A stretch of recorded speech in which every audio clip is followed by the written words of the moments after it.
Welcome back to the channel. This is a drink. I'm Daniel, and today we're doing something slightly different. We're going to be doing a drink and the thing that goes with it in my head, sort of. So yeah, we're branching out. And speaking of branching out, what would you use a branch to make if you were a bird? You'd make a nest, and that brings us to Hitachino Nest Beer. We're going to do the Hitachino Nest White Ale today. It's got an owl on it. We're also going to eat some seaweed, so stick around. Now, let's drink it.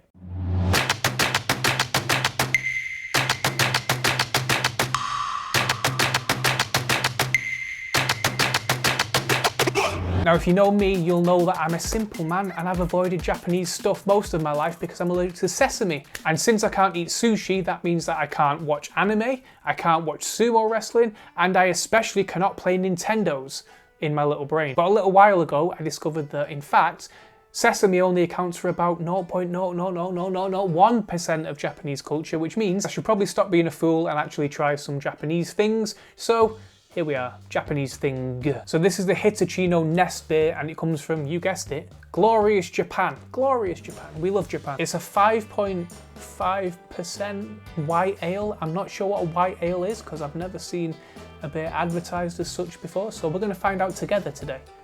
You might already know. I'm told by the can that it contains nutmeg, coriander, and yeast peel.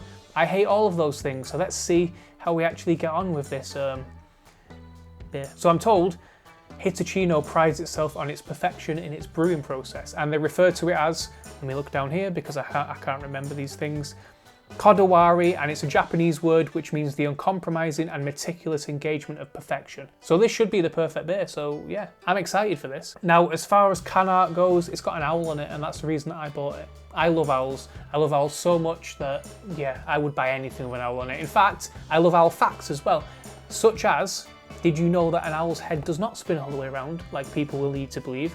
It spins 270 degrees. So like that, well, I don't know, some sort of not quite 360 degrees, but that's an owl fact. So you can do with that what you want. The can's also got a load of Japanese writing on it, a little recycle thing, which I have never seen with Japanese writing on, so it's pretty cool. And also this sort of Austin Powers-esque groovy 70s writing, and I'm happy with that. I also realised that Austin Powers was in the 60s before somebody tells me. And it's got this little picture on the bottom here that I can't show you because I don't think I can get close enough. I can in fact get close enough of what I think is the brewery. It's a load of, it looks like a video game. I don't play the video games from the Japan, but maybe I will after this. Who knows? Right, so glass time. Let's open it. There's a bit of coriander or something. Ugh, disgusting. Right, okay, here we go. Boom, we're good, we're in. Here we go, we're going to pour it into this only a little bit dirty glass, and straight away, I think white ale might just mean pale ale. That's what we might have just discovered. It's very, very fizzy. I can hear it fizzing, fizz, fizz, fizz, fizz. Let me just, can you hear that? Let me see if I can, Jesus. That's like pouring out a Fanta. Anyway, all right, let's keep going. Pour, pour, pour. It might be quite similar to a Fanta. I know that sounds probably like quite offensive towards the guys who brewed this, but it smells orangey. It smells like, yeah, it smells like Fanta. Not like sweet like Fanta, you can't smell any sugar in it, but there's a lot of orange in there, and there's definitely a spice in there, which I guess is the nutmeg.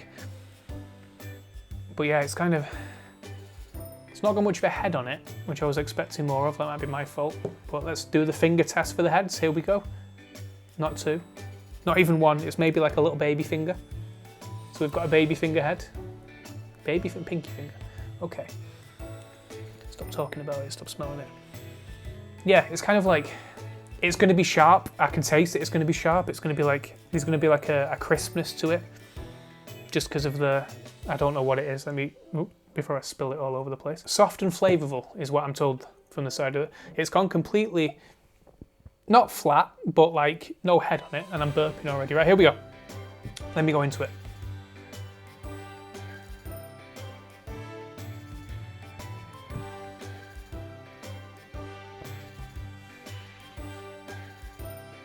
It tastes like a Christmas pudding. So there's loads of orange peel in it. You can taste the orange peel, not so much the orange juice that I think is in there. Yeah, there's some orange juice in there, I can't really taste that. I'm getting a lot of orange peel though, and a lot of like Christmas spice, which is obviously nutmeg. Maybe not a Christmas pudding, maybe a Christmas cake, but it's got like a... I wasn't expecting to like this, and I'm unsure on it, but it's interesting is what it is. It is refreshing, it's very crisp, it's got like almost like a lager quality to it. It is like sort of, this is going to sound insane, but if you pick this up and try it, tell me in the comments if you think that this tastes like a spicy lager. It's like somebody's just tipped a load of maybe nutmeg, maybe a little bit of, I don't know, what, cinnamon maybe? It's almost cinnamony. They've just dumped that into some lager, stirred it around, but it's good, don't get me wrong, it's not terrible, it's nice, but also it's kind of like, yeah, it's a weird one. I was not expecting this. Like a candied peel quality to it, so it's quite sweet and quite juicy, but then it almost doesn't taste like beer. But I guess that's what Christmas is like, because Christmas, there's brandy everywhere, there's all sorts of alcohol flying into everything that you're eating, but you don't really taste it in there, you taste the sort of like the spice and the warmth of everything. And this is kind of like, yeah, there's no real cloud to it, it's really clear, and it's just a really nice sort of, a spicy little white ale from Hitachino Brewery. It is delicious, I do like it, I'm going to keep drinking more of it, it's good. It's Hitachino white ale, and I would call that a solid 180 degrees out of 270. But onto this thing now.